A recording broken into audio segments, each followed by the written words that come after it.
All right, what's going on, guys? I'm Josh. And I'm John, and this is 4 Point Play.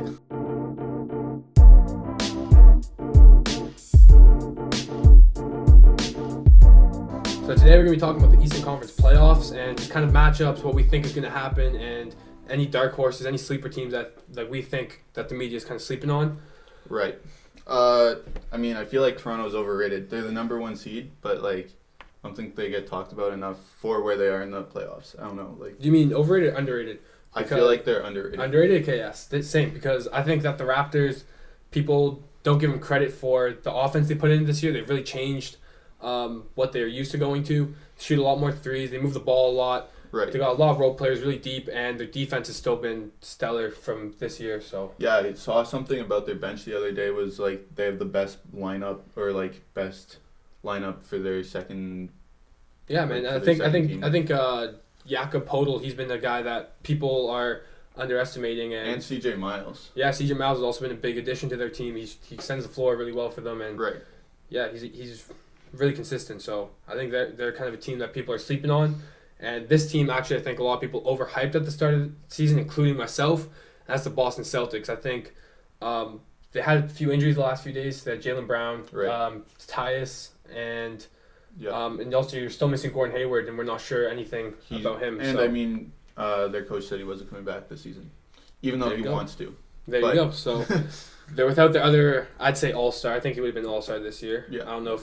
And Kyrie has a knee injury right now too. There you go. Minor one, but still. Kyrie also hasn't been the same Kyrie he was with Cleveland. He got exposed without LeBron James, I think. Yeah, I think so too. I think he's kind of more of a true point guard now, more than he was in Cleveland. But I think he still can't play defense. Yeah, I still think we see him take a step back in his offensive game, though. I thought he was going to be a better replacement for Isaiah Thomas, and that's definitely not been the case so far, in my opinion. For last year's Isaiah Thomas. Yeah, okay, fair enough. Yeah, last year Isaiah. And just jumping down a little bit, I feel like something that a lot of people forget is that the Washington Wizards have been without John Wall for a minute. I've seen a lot of debates on that, and people are saying that the Wizards are actually better without John Wall. How? But yeah, that's what I mean is how. You have a guy he's been averaging 9 to 11 assists the past few years. And over 20 points. Over 20 points. He's one of the fastest players in the league. He pushes the pace, and right. He's also a really good defender. And in previous years, Beal's been injured, and they've never had struggled. Both of them at the same time. Exactly. But also, do you think that Indiana is going to hold that 3 slot, or do you think Cleveland and Washington are going to move them? Or even Philly. I could 100% see that happen because they've got the easiest schedule. They have had the easiest schedule coming after the All-Star break and have been winning a lot more games than the beginning of the season. And Indiana has one of the hardest schedules left for the season. So I wouldn't be surprised to see them drop down quite a couple spots. I could even see Miami going back up there because I remember at one point in the season they were sitting at the nice 3 seed, 4 seed. And they're a team that I think they are better than Indiana, and I think they've been struggling a bit with the Sam Whiteside with injuries and everything. So I think that if they stay healthy and they continue to play basketball, at the level we've seen them play at, I think they could. Do you think Dwayne Wade adds to the team, or is he a distraction? I don't think he's a distraction. I think he definitely brings a lot of people in, and I think when you have a big crowd, it is harder to win in your arena. You see Oracle. Right. When they got big, you saw the Warriors. Bandwagon. Yeah, you saw all the people jumping on the bandwagon. All the Warriors fans were filling up Oracle. It's harder to win. Right. I also think he brings a veteran leadership that team was missing. And, yeah, maybe not offensively, but definitely from a leadership role, I think Dwayne Wade brings a lot more than what he used to anyways. I think it all comes from your coach. So I think Eric Spoelstra does do a good thing, but then it comes down to the players to echo what your coach is saying. And I don't think that the Heat had that on their team before Dwayne Wade actually re-signed there. So I think Dwayne Wade just brings that kind of to that team. Everyone, obviously Miami respects him. He's probably the best Miami Heat player of all time. Besides LeBron, if you're going to count that. But do they have the talent to take down number 1 or 2 seed Toronto or Boston? Can they make it past the first round? I think they give them a struggle just because really? you have a big man down low. I don't like JV. I've never been a JV fan. Okay. I think he's very overrated. Him and Sam Whiteside are kind of you can trade them off. I don't really see them both as elite centers, but Okay. Whiteside, I definitely edge it to the Heat over there. And Goran Dragic, he's kind of a guy that everyone slept on. People hated that he made the All-Star team, but at the time he made it, they were the 4th seed. To be fair, he was winning. He was helping them win games. If we see Toronto Miami, what do you think that series goes to? In your opinion, I'd give it 6 games at the most, but Toronto? probably 5. Definitely For Toronto. Yeah, yeah, 100% Toronto. I don't see them Game losing 7. I don't see Game 7. I don't see Toronto losing. I see Toronto probably winning that in 4 games, but I think every game's going to be a battle. I don't think there's going to be. You're not even going to give Miami 1 game after hyping them up like that? No, I think all I was saying was I think I could see Miami making it hard for them. Okay. And bringing them to the buzzer 4 games in a row. Right. That's definitely going to be hard. It's going to be challenging for. So you don't think it'll be Raptors. blowouts? No. Right. Fair enough. Yeah. I don't think it'll be a blowout. What about like Milwaukee Boston series? See, that series gets me fired up. I love that look of the series. I don't know if Milwaukee will stay there. Right. With Jabari coming back, he's slowly getting going, and the more he gets going, the scarier Milwaukee gets to me. But I think if Boston Milwaukee goes, I think we could see a Game 7 in the first round with that Game series. 7? I think we could, because I don't think the Boston Celtics really have an answer for Giannis. Whereas I think but they have lots of wings that they can throw at him. So if like let's say Brown gets a couple fouls, they can just be like, all right, someone else guard him. Like they have enough people that won't shut him down, but are like able to guard him. Yeah, they'll make him work for everything. But I think Giannis is still just gonna be a problem for them. But what about their centers?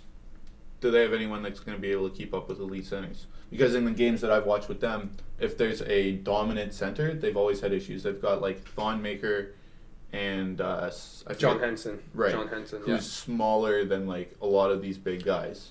Yeah, but then the Celtics just lost Daniel Tice for the season. Right. You have Al Horford that's playing your 5 majority of the time. Right. He's an undersized center himself. He's only 6. He's listed at 6'10". I honestly don't think he's actually 6'10". So okay, but he's still an all-star center. Oh yeah, for sure. Thon Maker, who's Thon season? Maker. Yeah, Thon Maker's not gonna. Henderson. Yeah, I know what you mean, but I just think that series alone is a very interesting series. I don't think you just give it to the Celtics. Do you think Antetokounmpo could be like how we saw him last season, where he was like absolutely dominating compared to like this season, not as much potentially? Like, yeah, not I think the same. I think we could see Antetokounmpo kind of turn it up in the playoffs, and next year, honestly, like everyone forgets that Giannis is only like 23, 24, something like that. He's really, really young still. Yep. We haven't seen him peak yet, Right. and he's already putting up almost. At the start of the year, he was putting up 27 a game or something. I think he dropped a bit. I don't know. He still had 27 points per game, so he's doing a lot. He's doing a lot for his team. But I mean, the only problem is he with surrounded by enough players that can help them when they go to the bench, for example? Is their bench deep enough to keep up with Boston? That's the issue with a lot of these teams that are sitting actually at the bottom of the standings is that they're missing those pieces. They're missing the bench. Like Milwaukee, I'd say they're probably 7 or 8 people deep. Where the Celtics, Brad Stevens trusts all 13 players on that roster. He trusts anybody he puts in for have as many minutes as he wants. You see Terry Rozier go off for sometimes triple-double, 30 points.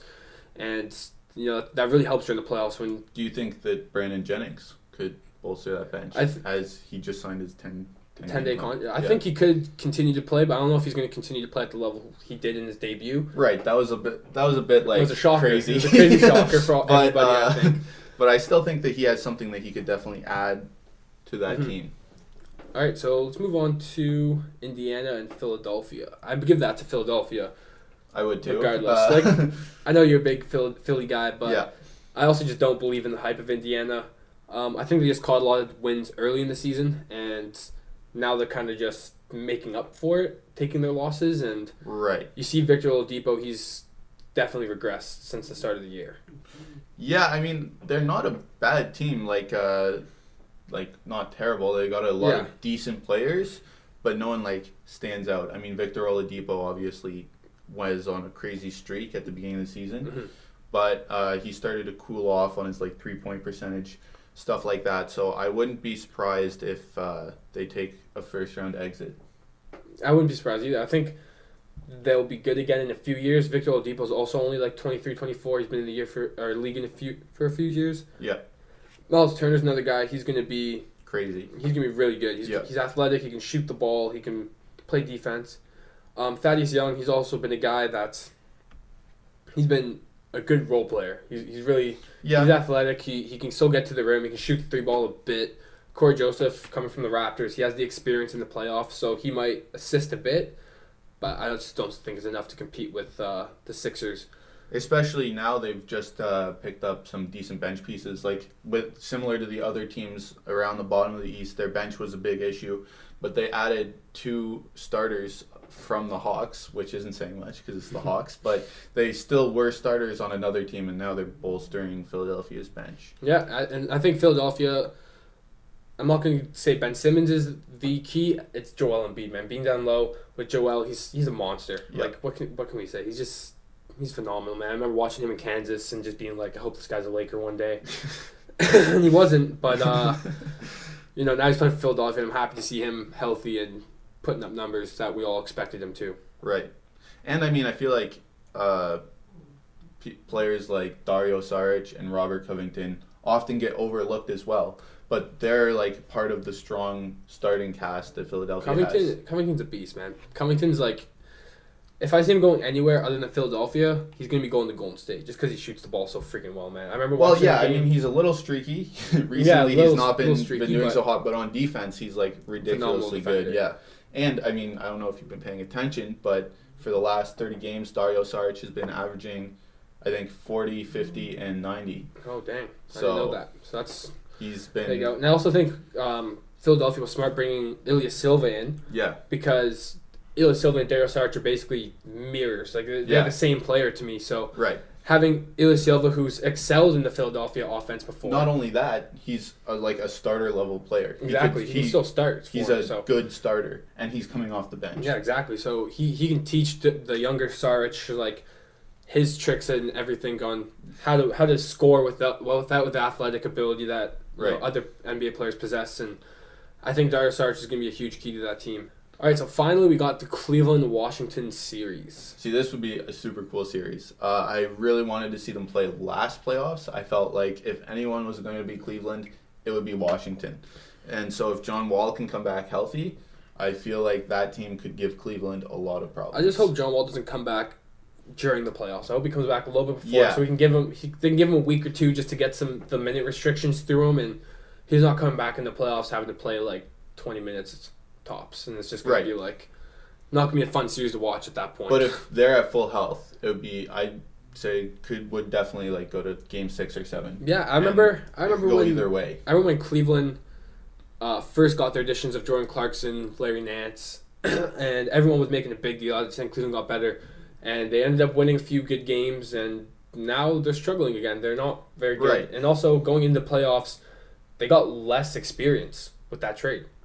I mean, who do you see coming out of the East to the finals? So wait, round one, what we have? So we had Toronto edging Miami. Right. Did you choose Boston or Milwaukee? I'm going to take Boston. All right. So I'm going to take Boston in probably 7 games. Okay. We said we take Philadelphia. Yep.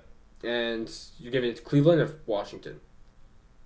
Depends on a healthy John Wall, but I'll give it to Washington. I'm going to give it to Cleveland just because it's LeBron and it's the playoffs, which is always a problem. However, like if I look at when they played last year, like do you remember that game, the crazy overtime game? Yeah. That game, they should have won. Like if they just foul LeBron before he shoots, that game's over. So I mean, other than like the little errors, that team matches up really well in my opinion. Yeah. That would. So then next round, this is the interesting thing. We got Toronto, Cleveland.